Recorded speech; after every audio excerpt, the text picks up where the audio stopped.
కరీంనగర్లో మహాశివరాత్రి వేడుకలు వైభవంగా సాగుతున్నాయి. తెల్లవారుజాము నుంచే ఆలయాల్లో భక్తుల రద్దీ పెరిగింది.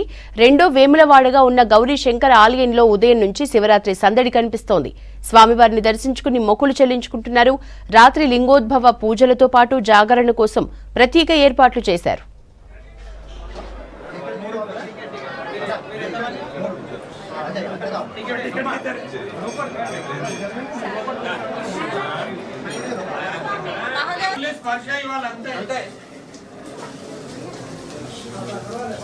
వచ్చేయండి, ఓన్లీ స్పర్శ అమ్మా కానివ్వండి. మీరు వచ్చి దిగండి, తొందరగా లేట్ చేయద్దు.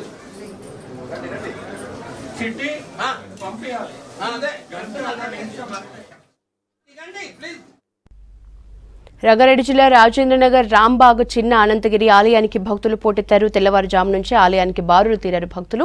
ఇవాళ ఆలయ 49వ మహోత్సవం కూడా కావడంతో వేకువజామున 3 గంటలకే స్వామివారికి ప్రత్యేకంగా రుద్రాభిషేకంతో పూజలు ప్రారంభించారు. మధ్యాహ్నం 1 గంట వరకు ఈ శివరాత్రి అభిషేక కార్యక్రమాలు కొనసాగుతాయి. ఈ చిన్న ఆలయంలో రామేశ్వరం తరహాలో స్వామివారికి ఎదురుగా ఆంజనేయ స్వామి గజస్తంభం ఉంటుంది.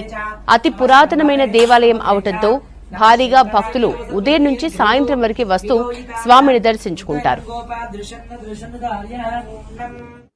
బ్రహ్మసూత్రం ఉన్నటువంటి ఆంజనేయ స్వామి ఎదురుగా ఉన్నటువంటి శివాలయం. ఈ యొక్క మహాశివరాత్రి మనం జరుపుకోవడానికి గల కారణం, మరియు మహాశివరాత్రి అనగా మరి లింగోద్భవ జరిగిన కాలాన్ని మహాశివరాత్రి అంటారు. ఆ స్వామివారు మాఘమాసం కృష్ణ బహుళపక్షం చతుర్దశి రోజున లింగోద్భవ రూపాన్ని ధరించి అందరికీ దర్శనమిస్తుంటారు. ఈ యొక్క లింగోద్భవ కాలంలో అందరం కూడా అభిషేకాలు మరియు స్వామివారి దర్శనం చేసుకుంటే అనేకమైనటువంటి కోరికలు కలుగుతాయి, మరి మనోవాంఛ సిద్ధిస్తుందని చెప్పి మనము ఉపవాసం ఉండి కూడా మరి ఈ రోజున మొత్తం అందరూ కూడా నిద్రపోకుండా స్వామివారి యొక్క నామస్మరణంతో ఆ స్వామివారికి అభిషేకాలు చేస్తూ ఉంటారు. ఇది అతి పురాతనమైనటువంటి శివాలయం. ఈ శివుడికి ఎదురుగా ఆంజనేయ స్వామి ఉంటుంది. ధ్వజస్తంభంకు బదులుగా ఆంజనేయ స్వామి స్వయాన నిల్చున్నట్టుగా ఉంటుంది.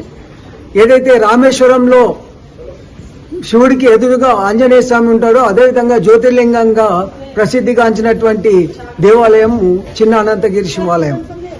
ఇక్కడ భక్తులు, ప్రతి భక్తుడు కూడా ఏదైతే కోరుకున్న కోరిక తీరుతుందని చెప్పేసి ప్రతి సంవత్సరం కూడా వాళ్ళు వచ్చి శివరాత్రి మహాశివరాత్రి సందర్భంగా అందరి భక్తులు దర్శనం చేసుకొని వారి యొక్క కోరికలను తీర్చుకుంటుంటారు. కాబట్టి ఈ చిన్న అనంతగిరి శివాలయం రాంబాగ్ అత్తాపూర్కు సంబంధించినటువంటి శివాలయం.